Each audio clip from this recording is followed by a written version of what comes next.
Hi everyone, welcome to Romance Stories. Before watching the video, please give me a like and subscribe. Thank you very much.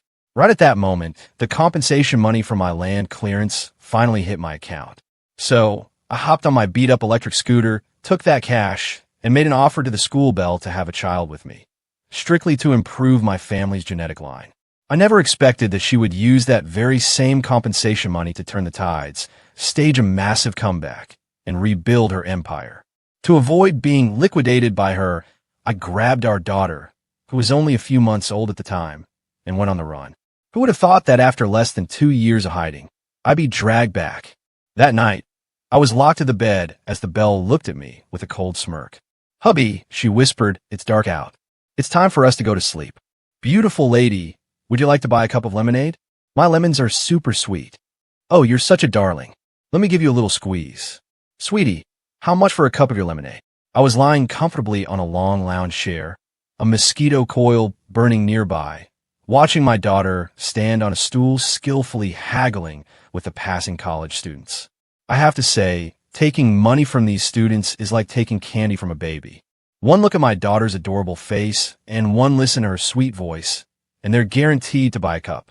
We'd only been open for an hour, and we're already almost sold out. "Daddy, am I good?"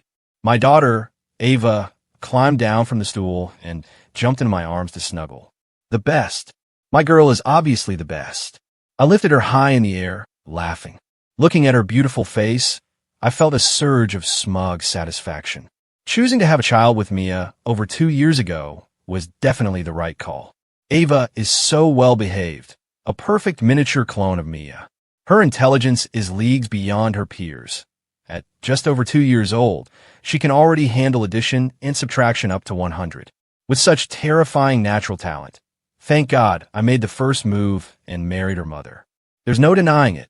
Genetics are a powerful thing. When I was her age, I'm pretty sure I was still sitting in the dirt playing with mud. Ava pointed a chubby finger at me. "Daddy, your shirt is burning." I looked down. It turned out the mosquito coil had accidentally scorched a hole in my sleeve. I just chuckled and pulled her close for a hug. But right as the two of us were playing around, a furious voice exploded from behind us. "Liam." My heart skipped a beat. Even though it had been over a year, I recognized that voice instantly. I was so terrified I didn't even dare to turn around. But my daughter, brave as ever, turned her head toward the sound. Just one look at her, and my daughter was already murmuring under her breath, "She's so beautiful." I took a few deep breaths, trying to steady myself. Don't panic, don't panic. It took me a long moment to finally turn around. Mia was standing there in a white one-piece dress, her makeup light and natural. She had a white ribbon tied in her hair, looking exactly like she did the first time I saw her back in our university days. I couldn't help but stare, completely dazed. "Beautiful lady, do you want to buy lemonade too? We're all sold out today. If you want some, come back early tomorrow." My daughter's innocent, high-pitched voice snapped me back to reality. Glancing at Mia again, I realized her gaze toward me was ice cold. It only softened into a look of maternal tenderness when she looked at Ava. I knew she'd find me sooner or later, but I never expected it to be this soon. As she drew closer, my legs started to shake uncontrollably. Her eyes were sharp, radiating a lethal aura that made my hands tremble against my will. Over the past year, even though I hadn't gone looking for news, I'd overheard people talking about the ruthless decision-making of the head of the Cloud Group. "Daddy, why are you shaking?" Seeing my daughter's innocent smile, I wiped the sweat from my forehead and gave a forced laugh. "I'm fine, baby. It's just really hot out." My daughter mimicked me, reaching up to wipe the sweat off my brow. I could only offer a bitter smile to the freezing, statuesque Mia standing before me. At the same time, I was reeling. Had the Cloud Group expanded that fast? I had hidden in this godforsaken corner of the world, and yet she found me in less than 2 years. We stood there locked in a silent stare down for an eternity until I saw tears starting to well up in her eyes. I couldn't take the tension anymore and broke the silence. "Al, where did you find me?" "Daddy, who is this beautiful lady?" "I am your mother." I stared at her. She was looking at our daughter with a gentle, loving gaze I had never seen from her before. I truly didn't understand her. When Ava was born, she barely spared the child a glance, consumed entirely by her career. During those first few months, I was the one who took care of both of them. and now she was playing the part of the devoted mother. Ava turned to me, her eyes wide with excitement. "Daddy, do I really have a mommy?" I froze. I honestly hadn't expected her to ask that. She had never asked me about her mother before. I felt the ambient temperature suddenly drop 10 degrees and thought to myself, oh no, this is bad. Sure enough, when I looked back at Mia, her eyes were swimming with tears. Terrified of the fallout, I looked at my daughter and spoke quickly. "Of course you have a mommy. How else do you think you were born?" My daughter scratched her head. "I didn't pop out a rock." I felt a row of metaphorical black lines cross my forehead. "Who told you that you popped out of a rock?" "Nobody, but you told me that bedtime story. The little monkey in the story came out of a rock." I looked at the little girl, her large, round eyes sparkling with intelligence. "Liam, what on earth are you teaching her?" I felt completely innocent. Who could have predicted a 2-year-old would think like that? "Mia, I told you he wasn't any good. He's even corrupting Ava." A woman stepped out from behind Mia, her beauty rivaling Mia's own. However, a closer look revealed a glint in her eyes, more venomous than a viper. I immediately snapped. "Who's the one barking over there?" It was none other than Tiffany, Mia's cousin. When Mia's family went bankrupt, Tiffany couldn't run away fast enough. But the moment Mia staged her comeback, she shamelessly clung to her coattails. After Mia and I married, Tiffany constantly poked and prodded, trying to drive a wedge between us with her endless disdain and contempt for me. Mia's silence during those times was one of the reasons I eventually left.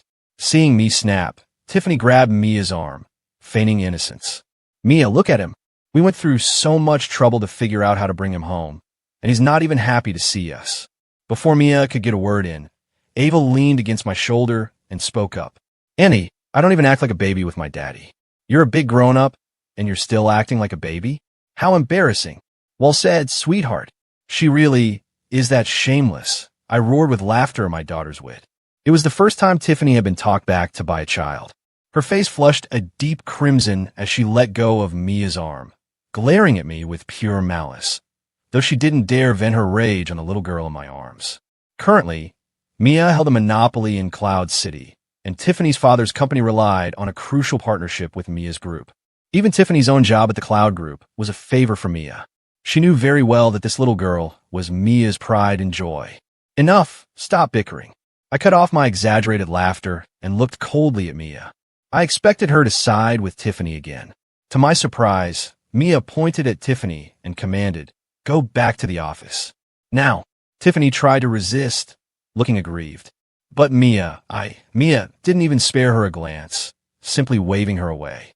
Reluctantly, Tiffany bowed her head and slunk off into the distance. Every few steps, she would glance back at Mia, a sinister, venomous look flashing in her eyes before she turned away. She thought no one noticed, but I caught that fleeting look of greed and malice. At that moment, Ava looked at me, her eyes reflecting a complex mix of fear, longing, restlessness, and anxiety. Although I was loath to let Mia hold her, seeing Mia's gentle expression, so different from the fragile, weak version of her I remembered in the hospital after the birth, I gave my daughter a small nod. Ava tentatively reached out her arms, her face tense as she looked at Mia. As a father, the sight made my heart ache. Mia pulled the little girl tightly into her arms, sobbing uncontrollably as she cried out, "Ava, my baby girl." This was the first time I had ever seen this woman cry so heartbreakingly. You have to understand, from the moment I met her in college, even back when she was penniless and didn't have enough to eat, she hadn't shed a single tear. Honestly, this was likely the first time she had ever truly held our daughter.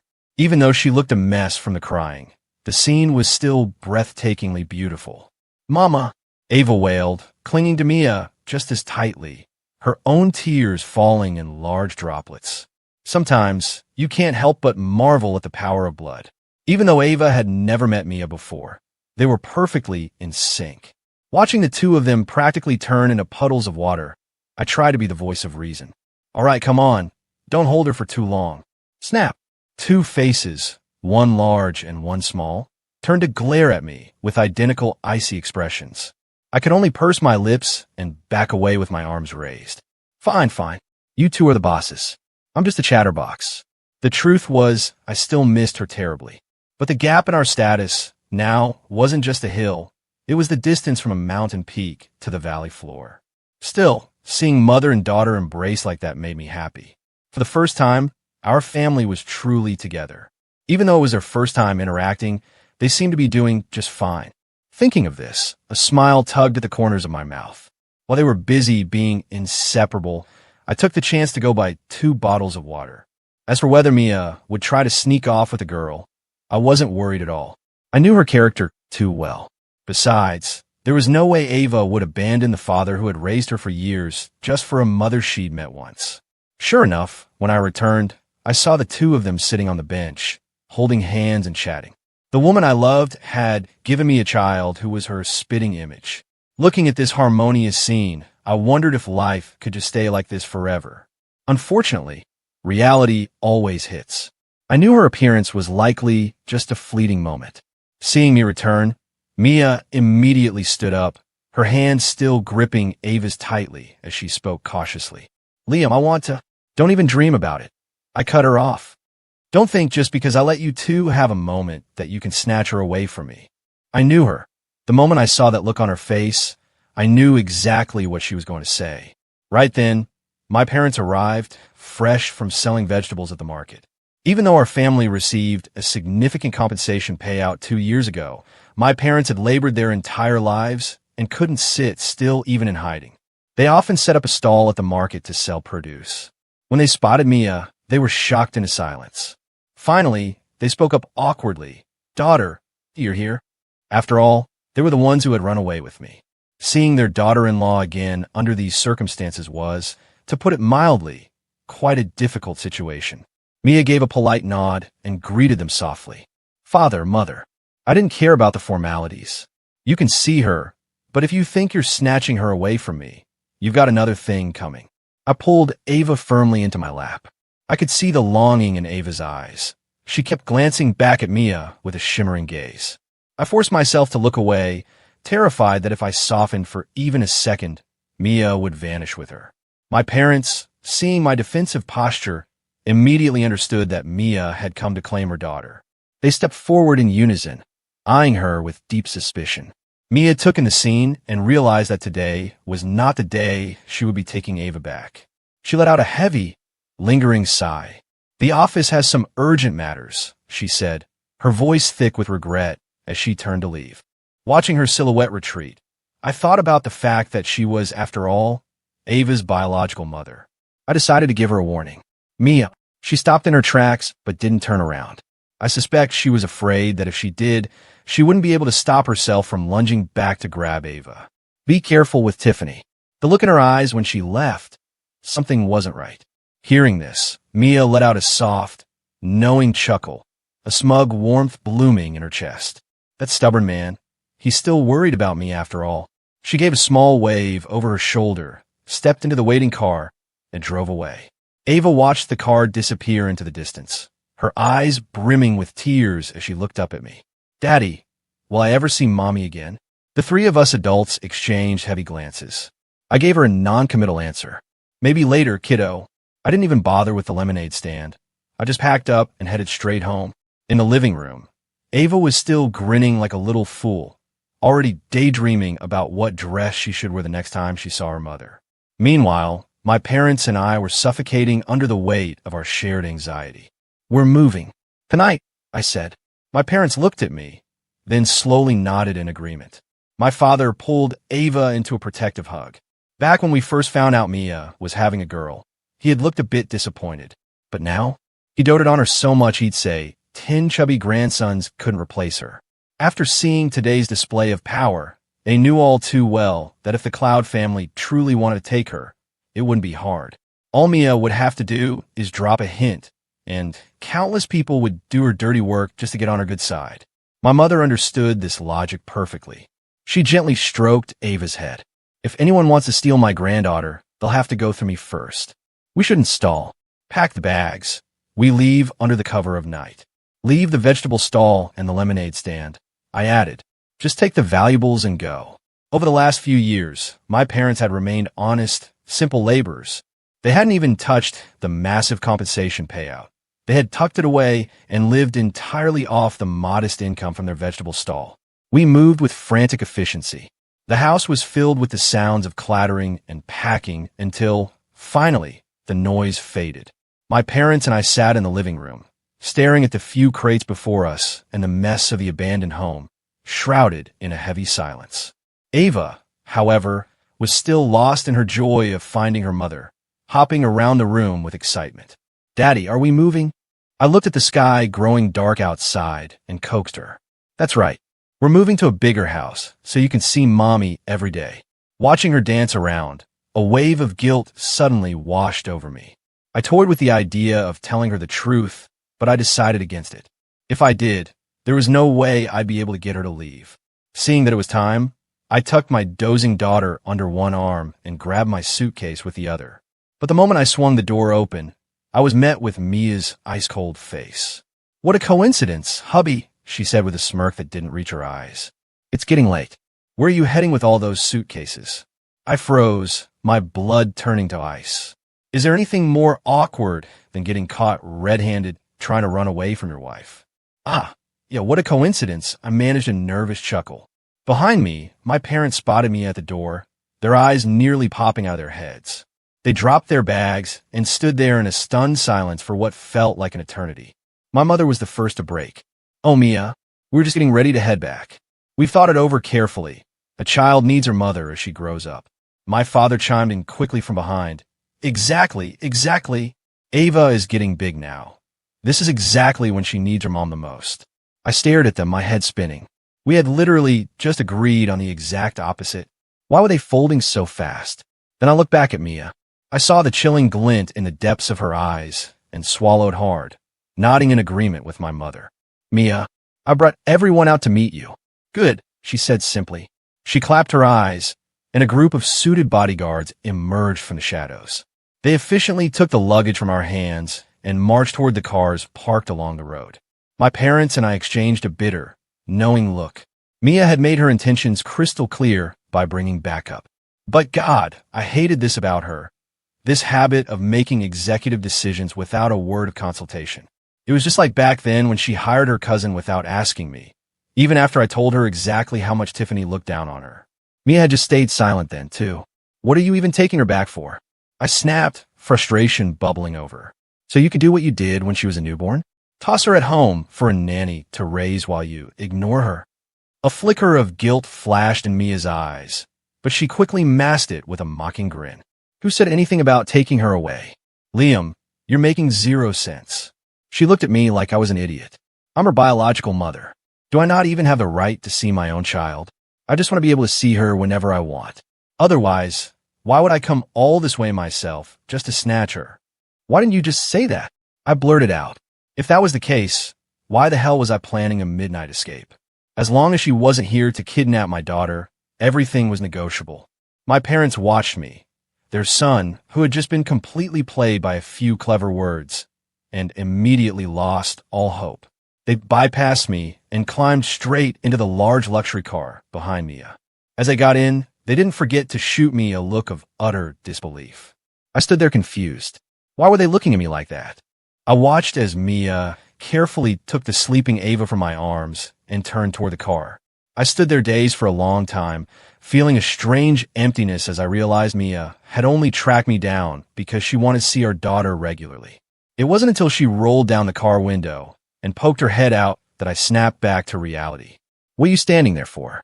Get in and drive," she commanded. Coming. I called out. On the way back to Cloud City, Ava woke up in Mia's arms. She kept chirping mama over and over. Seeing her so content, without even asking where her father was the moment she opened her eyes, broke my heart. They say the bond of blood is powerful, but this was ridiculous. It hadn't even been a day, and she'd seemingly forgotten her old man. I caught their reflection in the rearview mirror, playing together in the back seat. "Ava," I muttered gloomily, "you've got a mother now, and suddenly Dad doesn't exist." Her response only made me feel worse. "Daddy, why are you here?" "What? Am I not allowed in the car? Where should I be? Under the chassis?" Seeing my sulking face, Ava reached forward and gave me a kiss on the cheek. My mood instantly brightened, But that affection was short-lived. After the kiss, she went right back to playing with Mia. Listening to the laughter in the back seat grow louder, a seed of regret planted itself in my mind. At this rate, Ava would be delivering herself to Mia's doorstep in a few days without Mia even having to try. Finally, the car pulled up in front of a villa. This was the house I had shamelessly begged my parents for money to buy after Ava was born, though we barely got to enjoy it before I grabbed her and ran. As we got out, Ava was still tucked in Mia's arms, calling her mama with perfect ease. I watched them, my eyes wide at how natural they looked. I followed behind, throwing out sarcastic remarks at the two of them, but they were so immersed in their joy they didn't pay me any mind.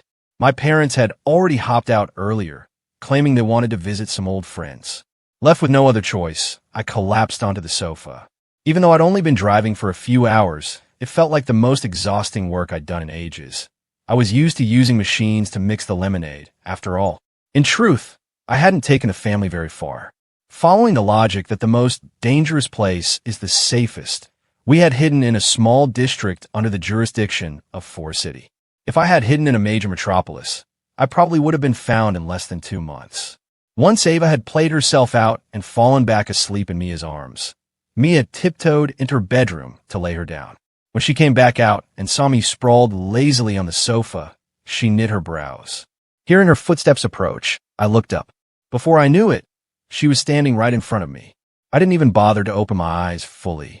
"If you have something to say it," I muttered weakly. She sat across from me and opened with, "Do you have any plans for the future?" "Living off you," I replied. Mia's lip twitched at the answer. I opened one, I had to look at her awkward expression, then closed it again. "Go on, spit it out." "I'm short an assistant," she said. "Do you want the job?" "A job? That's something for my next life." I didn't even have to think before blurting it out. "If I can live off you, why on earth would I go to work? Especially a job serving others. It's exhausting and there's no real payoff." Even though I desperately wanted to live with her, I felt I had a much faster shortcut that didn't involve being her servant. Mia knit her brows. "Then what kind of example are you setting for our daughter?" Hearing that, I adjusted my posture and looked at her with total seriousness, enunciating every word. "To live off you together with me." Sure enough, Mia's expression, which had been neutral, turned bone-chillingly cold. Her eyes were like shards of ice, radiating a terrifying, frigid light. I felt the room temperature drop several degrees and quickly waved my hands. Just kidding. How could I? Having you as the role model is enough. I'll work a bit harder so she has less pressure." The temperature in the house finally returned to normal, and a wave of relief washed over me. "I'm too lazy to deal with you," she muttered. "If you don't want to go, then don't." As she turned toward the door, citing work, I thought I caught a hint of annoyance in her voice. But she kept her word and didn't take Ava with her.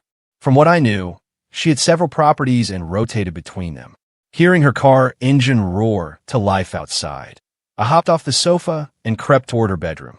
At the door, I spent a long time mentally preparing. I'm only going in to check on Ava. I won't look at anything else. Yeah, right? Once I opened the door, my eyes couldn't help but scan the room. The decor was exactly as I'd left it. Nothing had changed. After a thorough inspection, I found no trace of any other man, and finally, I felt at ease. I kissed Ava's cheek and snuck back out. Just then, Tiffany burst through the front door, shouting, Cousin. Thinking of the sleeping child, I dragged her outside. "What do you think you're doing, being so loud? Get your hands off me. You country bumpkin," she hissed. "Mia's gone to work." I looked at her coldly, completely ignoring her insults. "Oh wow," she sneered. "Isn't this the brother-in-law who ran away 2 years ago? Can't handle the real world, so you crawled back to live off my cousin? You're pathetic." Looking at her arrogant face, I didn't hold back. "That's right. I'm back to live off her. So what? At least I didn't sell my body for profit like someone else I know." Tiffany paled, looking at me in disbelief. Satisfied with her reaction, I leaned into her ear and whispered, "Prince Huang. Do I need to go into more detail?" "Tiffany, a beautiful name for such a rotten green tea be *TCH. I know a lot more than you think." She pointed at me, trembling with rage. "Nonsense. Pure nonsense," she shrieked before turning and bolting away. I smirked as I watched her retreat. "You're way too green to play with me." "Oh, you certainly seem to know a lot." I spun around. Mia was standing right behind me. I jumped like I'd seen a ghost, my heart nearly stopping. I clutched my chest, my heart hammering against my ribs. Mia, why are you back? Mia's face was a mask of frost. What? Am I not allowed to come back to my own house? Seeing her expression shift toward genuine anger, I quickly waved my hands. No, that's not it. It's just, you literally just left for work. It's a bit strange to see you back so soon. She gave me a look of utter exasperation, said nothing, and walked straight toward her car. It was only then that I noticed the folder in her hand. I smacked my forehead. She forgot her documents, you pig-headed idiot. As she drove past me, she lowered the window and said pointedly, spend more time reading books at home. There's an author named Wang Ming who isn't half bad. Read up. Then, she floored the gas and sped away. Is she joking? I might not be a genius, but I graduated with a degree in Chinese language and literature. Telling me to read some Wang Ming felt like a snub. Despite my grumbling, I pulled out my phone to search. I clicked on the author's homepage, and the first representative work listed was The Scapegoat. I immediately caught the hidden meaning behind her words and burst out laughing. It was just like a primary school kid telling someone there's something cool to see, only for them to find the words, "You're a fool," written there. I walked back into the villa alone. Looking at the vast, empty living room, something felt off. Sitting there by myself made my skin crawl. I couldn't stop wondering if my decision to come back to Mia was right or wrong. Time flew by, and in the blink of an eye, a month had passed. Mia had kept her word. Every visit was to see Ava, and she never tried to take her away. During this month, she stayed at the house for 20 days, but we still slept in separate rooms. Watching the two of them play together every day gave me a strange sense of displacement, a hollow feeling I couldn't shake. My parents stayed for a few days too, but eventually they said they couldn't get used to city life and hurried back to the countryside. One afternoon, I left Ava with the nanny and went for a walk. Staring at the bustling crowds, I suddenly realized I had nowhere to go. Purely by accident, I found myself standing in front of an old, familiar barbecue stall. Remembering the nights I used to spend here with my best friend, Victor, I pulled out my phone. Let's go for a drink. Old spot. No way, big brother. You finally decided to call me. Cut the crap. Are you coming or not? For that tone alone, we are definitely getting hammered tonight. I didn't bother saying more and hung up. I went inside, ordered a mountain of food, and several crates of beer. By the time Victor arrived, the meat was sizzling. We drank until our faces were flushed beet red, and empty bottles cluttered the floor. My heart felt heavy. Even though I was back under the same roof as my wife, I felt completely out of place. Being in that house just reminded me of the first few months after Ava was born, how Mia wouldn't even spare her a glance. High on the alcohol, I poured out all the bitterness in my soul, and it felt like a weight lifting. Aren't you ever satisfied? Victor slurred, his face bright red as he stammered. Back when you snatched Ava and vanished. Mia nearly lost her mind. How is that possible? I scoffed, draining another glass. Back then, if I hadn't handed over my compensation money, would she have even married me? You really are a guy who doesn't know how lucky he is, Victor said, his eyes narrowing as he glared at me. Back then, the billionaire next door offered $1 billion to have her marry his son. She didn't even blink. You think she was starving for that measly bit of compensation money of yours? Is that true? I mumbled before my head hit the table, passing out cold. I didn't see the drunken fog instantly vanish from Victor's eyes the moment I went under. He nudged my shoulder. Liam? You still with me? He picked up his phone and spoke into it. He's wasted. Then Mia stepped out from the shadows. She gave Victor a brief nod of thanks and moved to support my unconscious frame, leading me toward her car. Victor watched our retreating figures, took a final swig of beer, and sighed. How come I never get a love story like that? Having a high alcohol tolerance just to end up as a supporting actor in someone else's drama? I only found out later that Mia had sensed my mood was off for a while. She had been keeping an eye on me from the moment I left the house. After I called Victor, he had immediately turned around and called her. When I woke up, Mia was sitting by the bedside. I thought I was still dreaming because this ice queen was actually smiling at me. I reached out and pinched her cheek. The solid, real sensation made my groggy eyes snap wide open. I checked my clothes and realized I was still fully dressed, letting out a massive sigh of relief. "What's that for?" Mia asked with a teasing smirk. "Afraid I had indecent intentions toward you." "Not at all," I shot back with a grin. "I was just worried I might have slept through the best parts." Mia's face flushed a deep crimson, and she muttered something about me being shameless. Then, as if by magic, she produced a bowl of chicken soup from behind her and held it out to me. I looked at the tender pieces of chicken at the bottom of the bowl, a small smile playing on my lips. "Did you make this for me? Or was it our nanny?" I watched her stubbornly avert her gaze, and I couldn't resist teasing her further.